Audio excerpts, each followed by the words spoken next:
Alright, hello everyone, and welcome back to Neely FX. My name is Michael Neely, and this is the channel where I talk about foreign exchange trading and building expert advisors for the MetaTrader 4, MetaTrader 5 platforms, and also trading in general. I'm also accompanied today by Henry, the Forex trading parakeet, who helps me out with all my trades, and sometimes he tweets little things in my ears about what I'm doing right, what I'm doing wrong, and how I can do better, because he's just cool like that. The first thing I want to do is get into the risk disclaimer screen. Let's all read it together because helps keep me out of potential trouble. But this is also required by law in the United States, and I am in the United States, so let's do this. So this channel is for educational and entertainment purposes only and does not constitute trading or financial advice. I'm a professional trader, although part-time, but I'm not a broker. I'm trading my own capital. I do not solicit funds, manage client accounts, nor do I hold CFTC or NFA registration. Forex trading is highly speculative with a high risk of losing some or all of your investment capital. Now, only trade with funds you can comfortably afford to lose. Now, the CFTC risk disclosure goes something like this. Forex trading carries a high degree of risk and may not be suitable for all investors. The high degree of leverage can work against you as well as for you. Before trading Forex, consider your investment objectives, experience, and risk appetite. You could sustain a loss of some or all of your investment capital. And I have done that many times, so we're going to see what we can do to not do that. And this is why we get into these setups, and to also take a look at our strategy and see how it did over the past week. So let's go ahead and get into it. So this is first, this is Henry. Over here we have the chart from last week, and I've not touched it since. I've not drawn any new trend lines or anything. I did change the color on the trend line so we can see where they are. That's the support trend line that was drawn on the 12th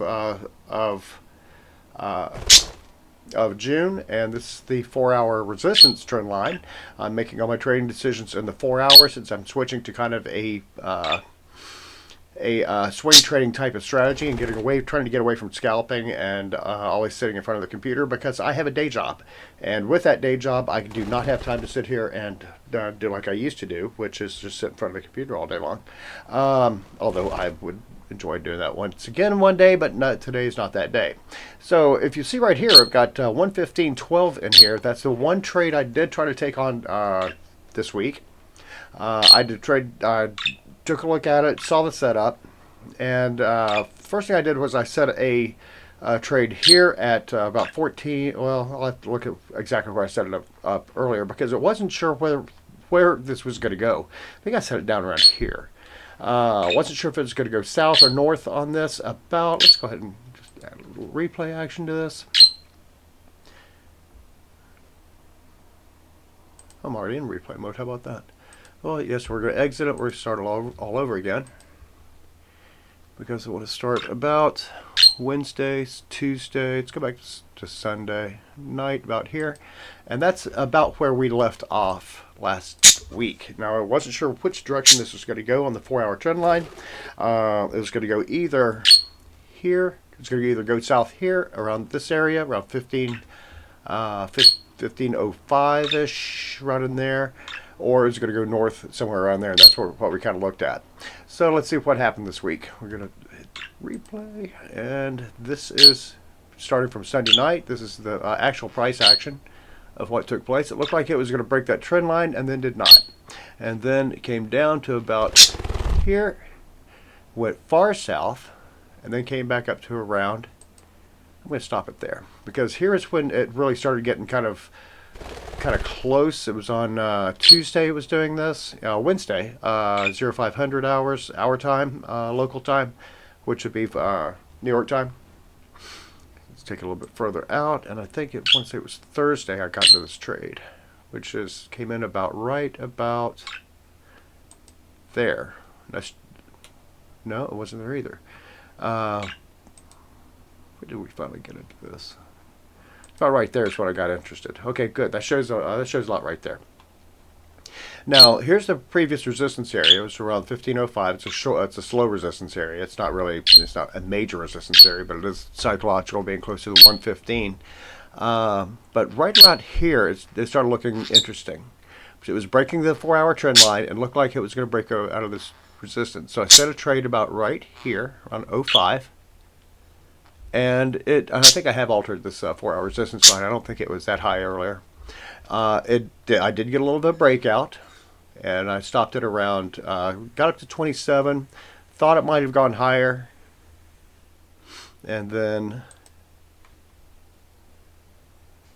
it did this. So again, not a whole lot of action last week on the euro versus the dollar. Here is the actual my actual trading account. Oh, good. I've got to restart it. So we're restarting my. Oh, sorry, that's my not the account I wanted, but this is the account that I wanted. This is my demo account. That was my live account, my MetaTrader 5 account that I had. I just refreshed. But at any rate, I have some similar trend lines drawn here, and here is the actual trade. Not that one. Go away. Is right here, and I came in on looks like the 20th. Oh, it's on Friday. Okay, that's right. And I came in around 15:05, and it's an altered stop loss. After it broke, I put in a break-even stop loss about 2 pips over, and then I closed it out manually at 24, and my demo account made about $194 in that. So that worked out well. I did not trade my live account this week. At any rate, moving right along, let's see what we're going to do this week. Unfortunately, I need my glasses, and the bird likes my glasses too. So I'm going to go back to the monthly on this and take a look and make sure all of our trend lines are valid, because we started the monthly on this strategy. And I need to go ahead and delete some of these too, because I don't want them in there anymore. Because they may not be valid going forward. Maybe valid, maybe not be valid. Not sure, but again, I don't predict the future, but I just use the information that I have in order to get things done and possibly get some trading done. Now, some of these things I have in here also are with are called SMC, Smart Money Concepts plugin from Lux Algo, and then the ITC kill zones. I prefer to use our trade zones instead of kill zones, because it's just in this day and age, you never know with the internet, you never know what's going to happen. So the monthly one looks good. The monthly trend lines still look good, so we're going to keep those in there. Let's see. This line is kind of, not sure what that line is. Let's go ahead and we're going to remove that. Yeah, I don't know what that was. That was a trend line of some sort. That's fine. We'll redraw it if we have to. Come out to the weekly and see what's next. Henry off my microphone. And the weekly trend lines look a lot like the monthly trend lines. Not a whole lot going on there.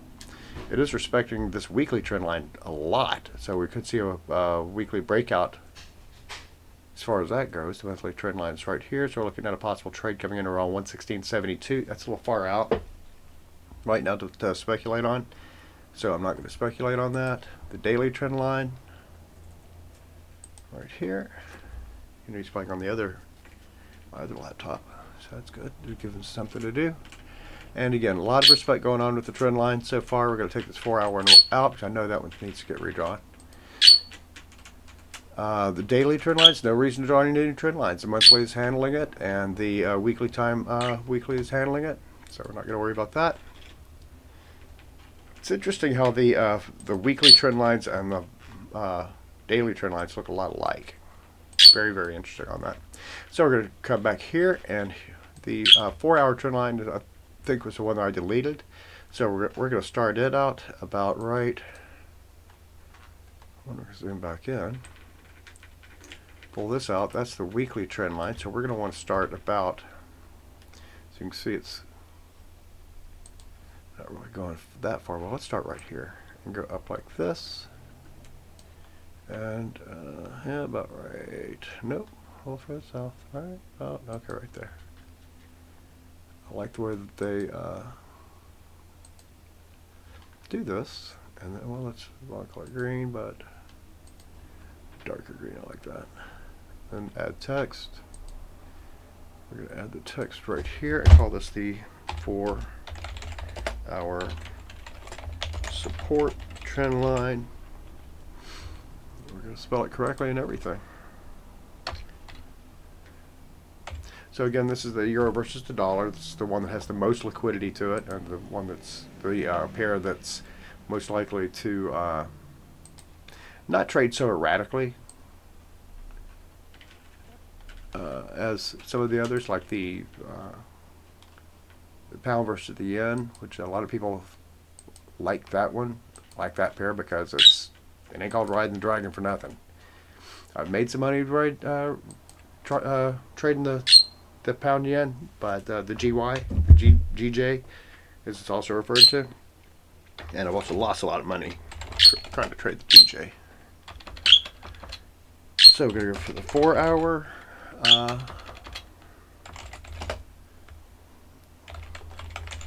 going to call it the resistance trend line. That's what makes more sense to me if I call it that. And here's my microphone again. Come here, bird. Just let me grab them a lot more often these days. So, good looking forward to this week. Again, let's go back to here. Oh, also, you also notice this week that rates did not change. So let's see what we've got going on as far as the fundamental standpoint, fundamental perspective. We've got a lot of information coming in that could affect the euro tomorrow and on the overnight on the European session tomorrow night. As far as the we're going to refresh on this because we've got a lot of things that have changed since then. Yesterday, the United States bombed Iran, which love or hate it, it happened. So we're going to see what happens, what the the international market's going to feel about that. The stock market futures are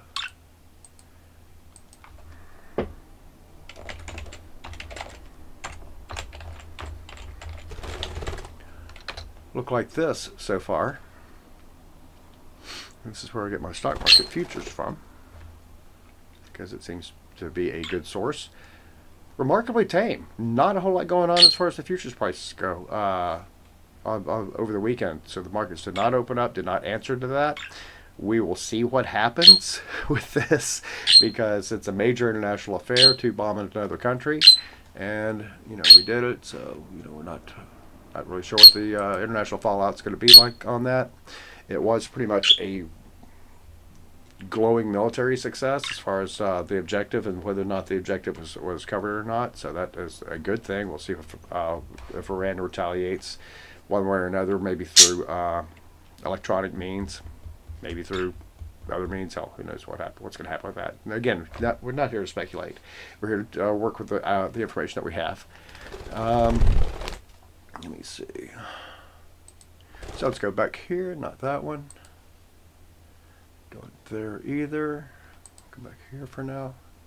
And I've got way too many windows open. I forgot where I am. Here I am. So let's go back to the euro dollar. Again, speculation right here. It's right in the middle again.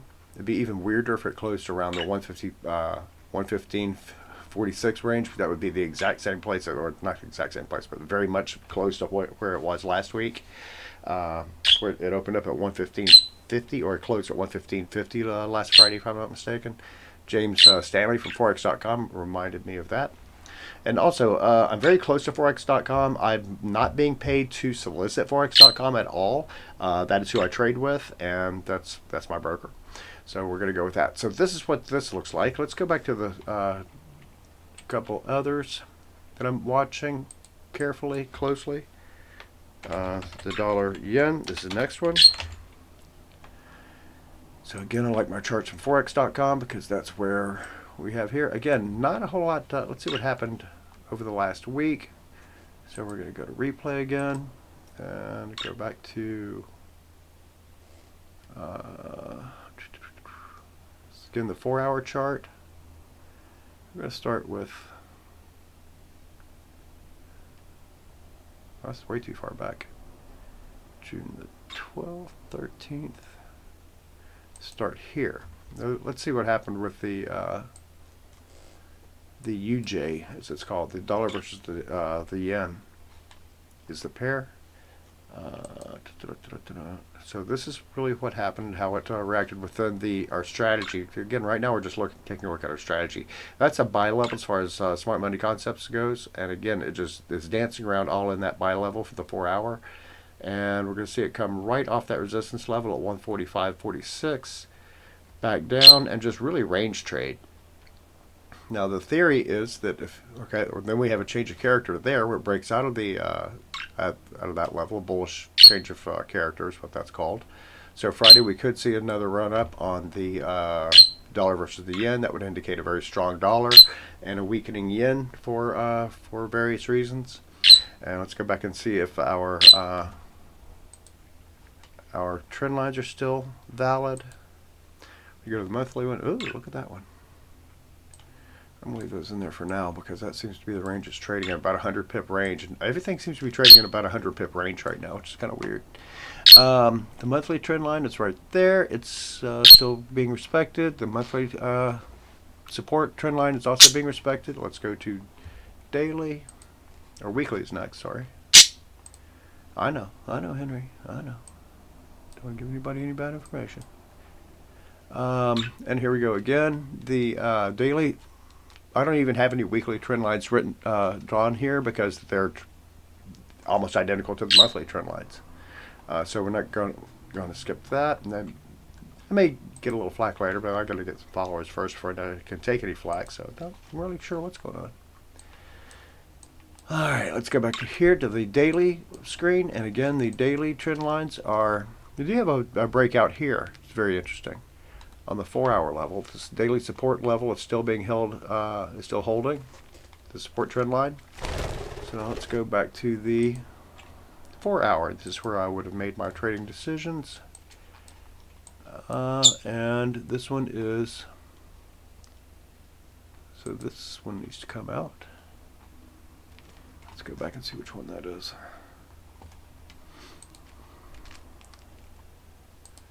Weekly, wrong way. So that's the daily trend line. I need to change this around a little bit because this one is now going to come out. Well, we're not sure where it's going to open, so we're going to leave that there for now because we don't know the open yet for Sunday.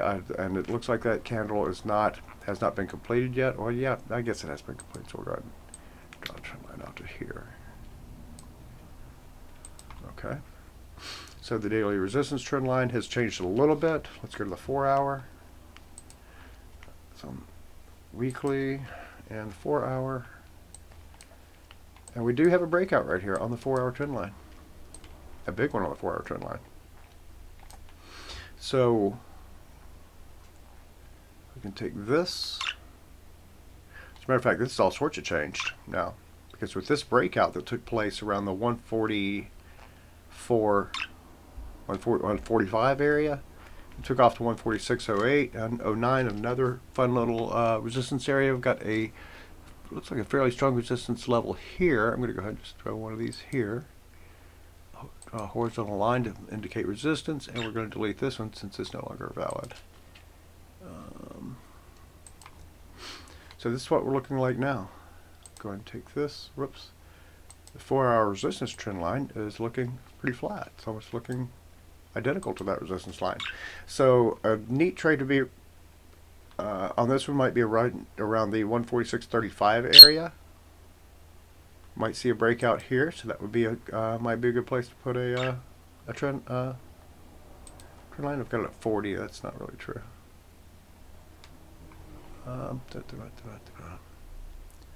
Pull that down a little bit more to 39, 35, yeah, about there. So we're looking at a possible trade coming in bullish around 146.35. Again, we have to see where it opens at 5 o'clock, and then trading doesn't officially begin until the Tokyo market opens at 8. It's pretty tricky to trade that in the meantime, and your spreads will kill you anyway if you're trading on a spread. But you can't trade it if your account is set up for commissions. Mine's set up for spreads, so I do not trade at all between 5 o'clock and 7 o'clock because it's just, you got a 10 pip spread. It's just not going to work out unless you got major market moves. And if you got major market moves on a 10 pip spread, I recommend not trading that. Let me see what else we got going on. So we've got the 4-hour trend line. I would really like to do something with this daily trend line, but it has just broken out. Then again, we could see a bounce off of the support level and head south again. So we will not know until 5 o'clock today. I'm going to leave that in there just for posterity's sake right now. And let's go over here. I'm also learning while I'm doing this. So XAU, USD. Let's look at gold. Gold I am involved in on a very minor level. And again, it looks like we had a little breakout here. Go back to replay and again. Go back to Sunday, right there. Let's take a look and see what happens. So we go here, and that's what it looked like Sunday when we last looked. It looked like it could break the support levels here. No, I don't. I want to play, go forward with this, and let's see what happened. So with gold, again, a little bit of a breakout there to the southern side. Week high is still up there. Not really going anywhere with that. 33.88. And then it finishes up, starts to support that, to respect that trend line, the 4-hour trend line. And then after that, it just tanks a little bit more and drops down to, well, there we go. And it finishes around 33.68, which is not really a whole lot to talk about as far as the gold goes. It's almost at all-time highs. All-time highs is going to be right around this candle, I think, around 35.50, 34.50. And then we will see what it's only. Gold can move $100 in one day very, very quickly, and you could end up at around 36, 37 on that. I'm expecting gold to go higher, but we can go ahead and delete this support trend line. That's no longer valid. And this one we can bring to over here. And then also, if you don't like my technique, please let me know, because I may not be the best chartist in the world. I can get close, but then it's very subjective too. So this is the 4-hour resistance trend line, and then I'm going to put the time date in there, 25. So that's what we're looking at as far as the gold goes. Could have a breakout. Looks like it could have a little bit of a consolidation period right around here in the 33.50 range. Again, a very psychological area, being a 50. You know, the zeros, the 50s, the 75s, the 25s, which make everything a psychological level if you go that far out. So it's one more thing. Let's go to silver real quick. And silver's right here. Now, silver had a banner day on Sunday. Let's go back to Sunday. Let's see where it went, where it was. Okay, so it opened up here around 36.30. The week before it hit 37. Actually crossed the 37 line. And then started consolidating here. So here it is, respecting both trend lines. I'm going to go ahead and hit the play bar and see what happens. And from there, silver is very much consolidating, very much respecting the trend lines. And after here, I think it hits south, doesn't it? Nope, breaks out to 37. Okay, that's when it broke out to 37. Was on Tuesday. And then settled right back down.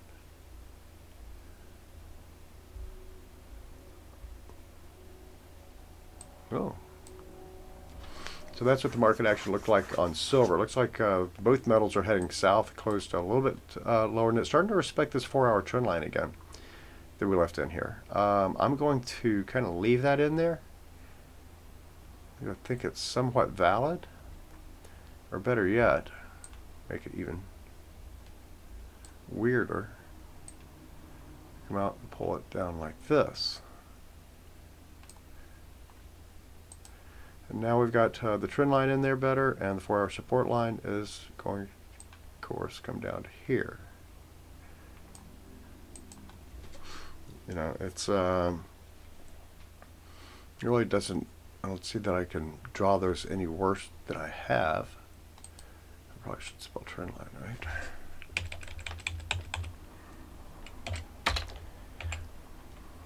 And we'll change that to white so we can see it, and this one also change it to white so we can see that one too. So this is what we're looking at here on silver. Again, looks like there's probably going to be some more consolidation to the downside, and then it could go north, could go south, especially with the United States bombing Iran last night, which is going to really be the big game changer in all the markets, not just to Forex, but also in metals and pretty much everything. So we'll see what happens. And that's all I've got. If you like this video, then by all means like and subscribe to it, and we'll send out more. I'm also doing this right now basically for my own benefit, for my own fun, and also learning experience. Well, you can follow me on my journey with trend lines and support and resistance levels. I'm also using Grok to help build the EA for trend lines and support and resistance levels. So I'm going to test it first on my live account, on my demo account and live account, probably at the same time. Means I also need to get VPS for my demo account. That's coming soon. So again, if you like the videos, then by all means like and subscribe, and we'll have more coming out to you. So in the meantime, have a good one, happy trading, and we'll see what happens when the markets open at 5 o'clock today, and maybe we can get another video out this week. We'll see what happens. Have a great one. Talk to you soon. Bye.